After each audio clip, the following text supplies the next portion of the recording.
Rekan, assalamualaikum. Bertemu lagi dengan Pak D untuk yang kedua kalinya membahas tentang MCB.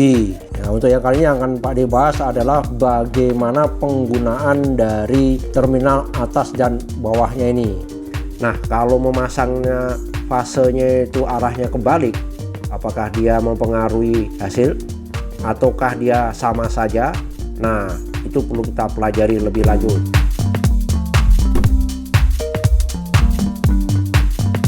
Kita harus mengutamakan bahwa MCB ini adalah sebagai pembatas dari konsleting atau pengamanan.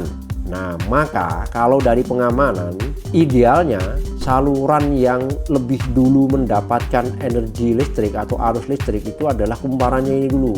Jadi kumparan arusnya ini. Karena dengan demikian, begitu dia nyampe di kumparan ini dan kemudian ada masalah dengan arus, dia akan membuat tuas ini menekan pengungkit ini dan akhirnya jeglek. Kenapa begitu Pak D? Ya, karena dia akan lebih bekerja lebih sensitif daripada bimetalnya ini. Karena bimetalnya ini butuh waktu yang agak lama. Ya taruhlah dia berapa skon gitu ya. Selisihnya berapa skon. Tidak lama juga. Tapi selisihnya berapa skon, dia pasti akan bekerja. Nah, agak terlambat. Ya, kalau mendeteksi arus konslet itu yang bimetal ini intinya agak terlambat. Berbeda dengan yang di sini, yo, di sini lebih sensitif. Makanya untuk yang Schneider ini, ya, untuk yang Schneider ini itu kalau mau masang itu fase apinya dari bawah dulu. Ya, untuk yang Schneider itu fase apinya dari bawah dan kemudian yang ke atas ini keluarannya adalah yang ke lampu dan beban-beban berikutnya untuk yang Schneider.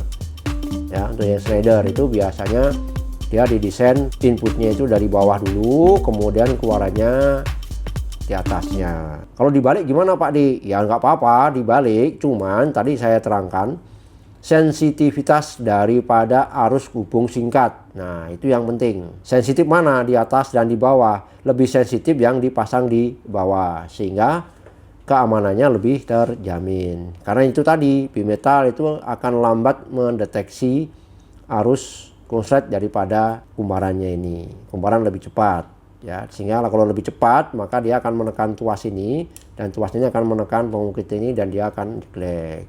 Nah, mengingat sensitivitas ya dari bimetal dan lilitan ini, contoh yang biasanya terjadi di lapangan itu ada MCB yang dia itu posisinya jeglek tapi dia itu masih ada arusnya, artinya arusnya masih mengalir ke beban. Nah, itu kenapa? Itu karena ada kasus terbalik ini. Artinya di sini udah lengket duluan ya, karena dia kena hentakan arus tinggi, dia lengket dan kemudian mengancing malah justru tidak mau melepas dari pengungkit ini. Nah, sementara ini tidak bisa bekerja dengan baik karena sudah lengket sehingga dia percuma saja. Makanya ada MCB yang dia itu posisinya tidak bisa bergerak. Ya, baik turun ke bawah maupun ke atas itu sudah tidak bisa bergerak. Itu karena apa? Karena dia lengket, karena terganjal.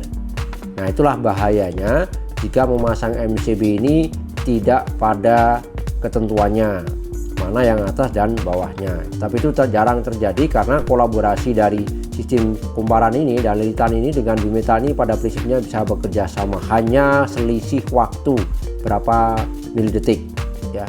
Lebih lambat, bimetalnya lebih lambat daripada yang kumparan. Jadi itu harus hati-hati untuk yang di lapangan.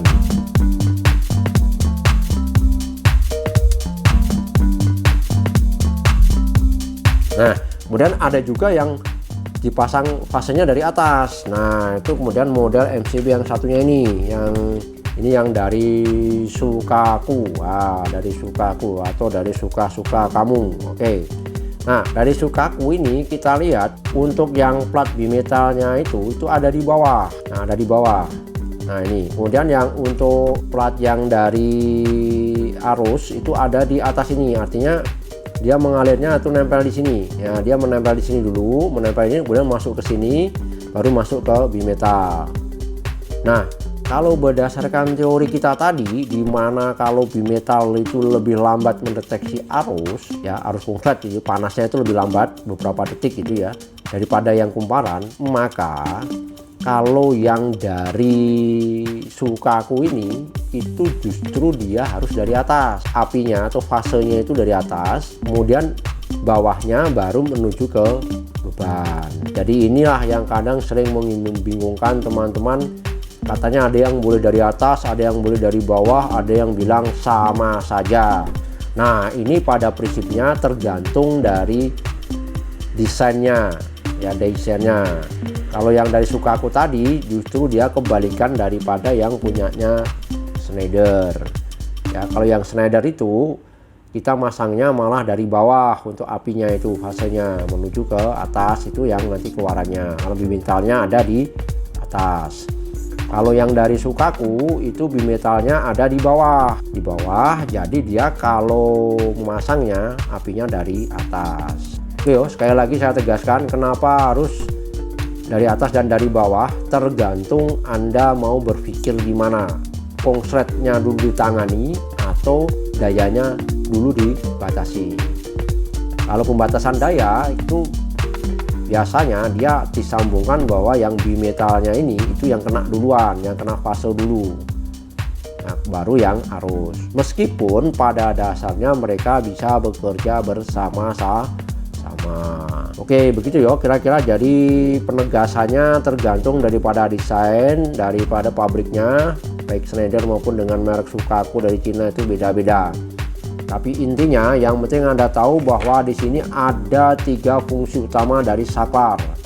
Jadi ada 3 fungsi saklar di dalamnya ini. Ini adalah gambar yang biasa ada di dalam rangkaian MCB. Sementara ini adalah gambar model saklar. Tanda silang ini artinya dia adalah tidak bisa digunakan sesering mungkin, itu namanya tanda silang ini. Saklar MCB ini kelihatannya sederhana tapi banyak yang harus kita perhatikan. Ini adalah jenis saklar khusus, artinya saklar yang dia itu bekerja secara khusus. Ada 3 mode saklar dalam MCB ini. Nah, itu yang perlu kita perhatikan.